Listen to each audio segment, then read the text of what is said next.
야구야구 김영준입니다. 메이저리그의 큰 고민 중 하나는 미국에서 야구가 워낙 로컬 스포츠이다 보니 전국구 스타가 없다는 건데요. 2011년 해리스폴 투표에서 2위 페이튼 매닝, 3위 코비 브라이언트와 마이클 조던, 5위 타이거 우즈와 6위 톰 브래디를 제치고 미국인이 가장 좋아하는 스포츠 선수 1위에 오른 데릭 지터가 마지막 전국구 스타입니다. 하지만 메이저리그가 한때 다른 스포츠에 꿀리지 않는 최고의 스타를 보유한 시절이 있었습니다. 바로 1990년대 켄 그리피 주니어였습니다. 1990년 메이저리그는 놀라운 일이 일어납니다. 팍스가 실시한 설문조사에서 데뷔 2년차에 불과한 그리피가 당시 최고의 인기 선수였던 칼 리켄 주니어를 제치고 1위에 오른 거였는데요. 그때부터 사람들은 리켄 대신 그리피를 주니어로 부르기 시작합니다. 그리피가 워낙 인기가 있다 보니까 투수들은 그리피가 타구를 충분히 감상한 후에 뛰더라도 보복구를 던지지 않았는데요. 그렇다 보니 더 이상 부드러울 수 없는 스윙으로 큰 타구를 만들고 자신의 타구를 살짝 감상한 후 천천히 베이스를 도는 그리피의 모습은 많은 어린이들에게 나도 그리피가 되고 싶다는 생각을 가지게 만들었습니다. 그런데 그런 당대 최고의 홈런왕이 중견수로서 서커스 수비를 밥 먹듯이 하다 보니 인기가 없을 수가 없었죠. 또한 그리피는 반짝이는 귀고리와 함께 모자를 돌려 쓰는 게 트레이드 마크가 됐을 만큼 스타일리시한 선수이기도 했는데요. 벅 슈얼터 감독의 양키스는 그리피처럼 모자 쓰는 걸 금지하기도 했습니다.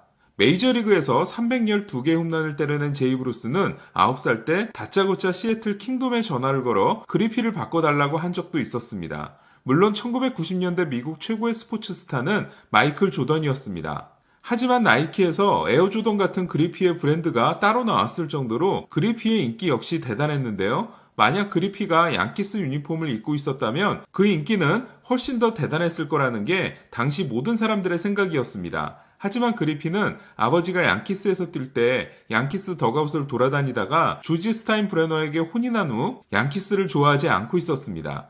전에 프린스 필더 편에서도 말씀드렸습니다만 그리피의 아버지는 신시내티 빅레드 머신의 일원으로 2개의 우승 반지와 함께 메이저리그에서 152홈런, 200도루를 기록한 켄 그리피 시니어인데요. 메이저리그 역사에 아버지와 아들이 한 팀에서 선수로 뛴 사례는 켄 그리피 시니어 주니어 부자와 팀 레인스 시니어 주니어 부자입니다. 재밌는 건 그리피 부자는 아들이 명예의 전당에, 레인스 부자는 아버지가 올라갔다는 겁니다. 하지만 그리피 부자는 다시 나올 수 없는 기록을 가지고 있는데요. 바로 1990년 40살의 아버지가 2번, 20살의 아들이 3번 타자로 나서 백투백 홈런을 날린 거였습니다. 잘 아시다시피 그리피는 메이저리그에서 10개의 골드글러브와 7개의 실버슬러거, 630홈런을 날리고 명예전당에 오르는데요. 600홈런과 10개의 골드글러브를 모두 달성한 선수는 그리피와 함께 메이저리그 역사상 최고의 천재로 평가받는 윌리 메이스뿐입니다.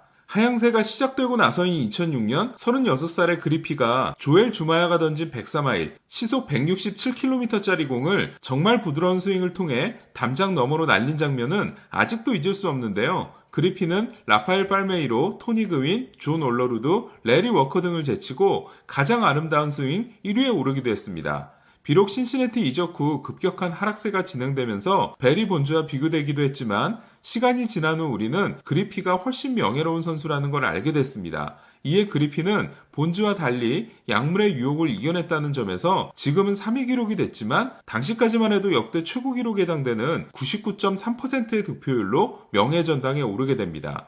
재밌는 건 2016년 그리피의 헌액이 1965년 드래프트가 생긴 이래 처음으로 명예전당에 오른 1순위 지명 선수였던 반면 같이 들어가게 된 마이크 피아자는 1390순위 지명을 받은 선수였다는 건데요.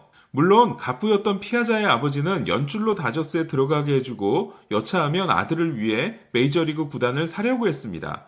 아버지가 메이저리그 올스타 선수였기 때문에 그리피는 늘 행복했겠다라는 생각이 드는데요. 하지만 어릴 때부터 너무 큰 관심을 받아온 그리피는 심각한 우울증을 가지고 있었습니다. 1987년 1순위 지명을 받은 그리피는 17살의 나이로 싱글A에서 OPS 1.049를 찍어버립니다. 그리고 이듬해 마이너에서 첫 풀타임 시즌을 시작하는데요.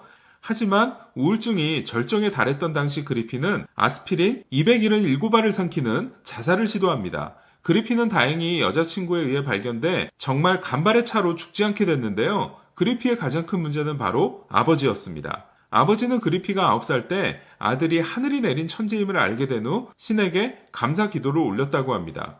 그리고 아들에게 혹독한 훈련과 정신교육을 시키기 시작합니다. 원래 낙천적인 성격이었던 그리피는 실패를 용납하지 못하는 아버지와 충돌하게 됐고 이게 자살 시도로 이어졌던 겁니다. 가장 큰 충격을 받은 사람은 역시 아버지였는데요. 아버지가 그리피를 더 이상 압박하지 않자 부자의 관계는 그때부터 빠르게 회복이 됐고 둘은 선수로 함께 뛴 것 외에도 신시내티와 WBC 미국 대표팀에서 선수와 코치로 함께하며 친구 같은 관계가 됩니다. 그리고 아버지의 날 그리피는 아버지가 지켜보고 있는 가운데 500호 홈런을 날리게 됩니다. 그 이후에도 그리피의 정신적인 문제는 완전히 사라진 게 아니었는데요. 하지만 그리피의 옆에는 나와 그는 형제와 같다고 한 제이 뷰너가 있었습니다. 하지만 2000년 신시내티로 이적하면서 그리피는 뷰너와 헤어지게 됩니다.